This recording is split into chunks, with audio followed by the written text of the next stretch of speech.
Hello ladies and gentlemen, and welcome back into the studio. This week's video is an excerpt from one of my Patreon exclusive videos. This is from the 4th episode in the portrait series, where we finished the skull. If you want to support the channel and watch the full video, head over to patreon.com/Eirik Arnesen. You'll find the link in the video description below. Enjoy the video. According to my YouTube analytics, over 75% of you watching this are not subscribed to the channel. If you enjoy my content, want to support the channel and get the most recent upload in your feed so you don't miss it, subscribe to the channel by hitting the little red subscribe button on the bottom right hand side of the video. It's free for you and it helps me out a lot.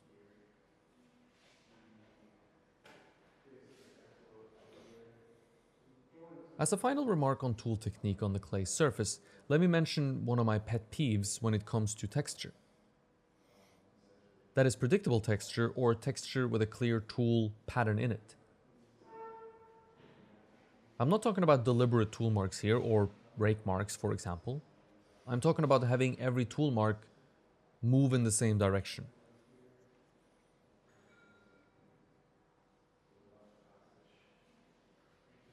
I see this quite often. You can render a sculpture exactly like I did today using the same techniques. But if you move the tool in the same direction all the time, for example only up and down, every tool mark will move in those directions and the final surface will not look very good. It will look like the sculpture has been rained on for like 1,000 years or something. And not in kind of the good ancient Greek way, in a bad way.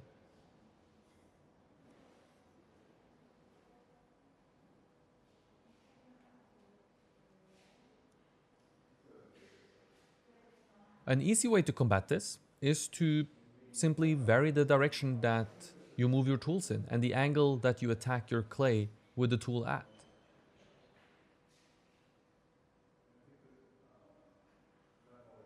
You can be deliberate in the variety that you do. For example, following the forms or going against the forms consistently.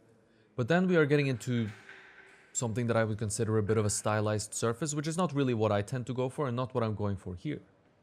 I like the surface to feel natural, and the best way I find to make that happen is to have random variety pretty much everywhere.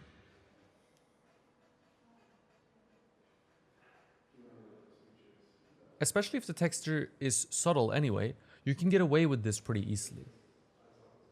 I assume that if the texture that I have, for example, was really strong, there's potential for it to look distracting, because it looks like a bit of a jumbled mess. But when applied with what in my estimation is tastefulness and with a delicate hand, it doesn't distract. Rather, it unifies the surface, and instead of having texture that stands out as tool texture, it allows the sculpted forms to be at the forefront and read clearly and carry the heavy lifting of making sure that this piece is successful or not successful.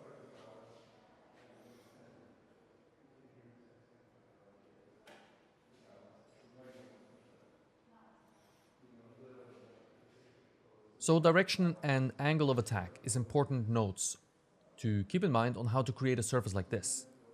In addition, a slight half-moon motion, especially with the rake tool or the loop tool, is a really useful habit to get into, as it helps keep any section of the sculpture from being sanded or looped flat. It keeps things rounded or at their original shape. Pay close attention during the video and you'll often enough see a little swing at the end of my loop tool strokes. Sometimes in broader areas, for example, it's more pronounced because I have more space to work with, while in smaller, tighter areas, there's a little less of it, as there is little room to move the tool around. But it still tends to happen. A little bit.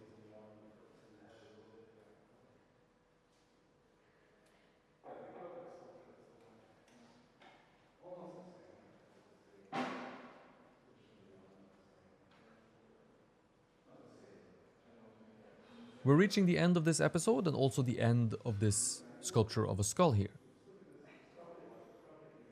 One thing that I think it's important to leave you guys and girls with as the final point to remember when doing this is the time that is required in order to get an accurate and good result. And this is, of course, especially important since we're talking about portraiture, where there's very little room for inaccuracy.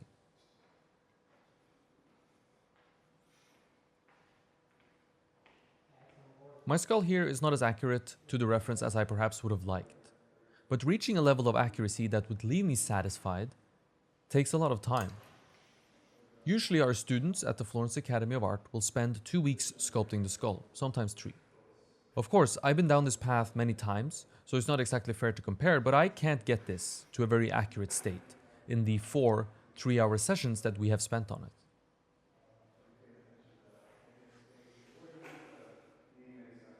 Now this might seem like a bit of an excuse to some of you, and in a way it is.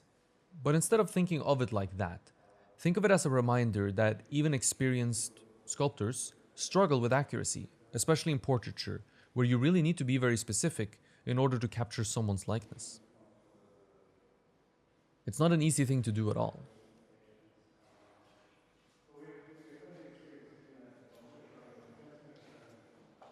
Now, if you watched this far, I assume that you at least have a little respect for me and my work, or you're a complete masochist and hate yourself.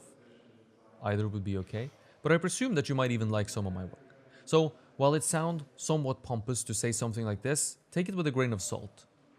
Not even I can manage to make a very accurate skull in 4 sessions. It takes much longer than that, it takes time. No matter how long you've done this, and no matter how good you are, it never gets easy. Portraiture, in my estimation at least, is always difficult. Patience is your friend when it comes to sculpture, especially portraiture. And the real portrait is what will begin next time we see each other, next month.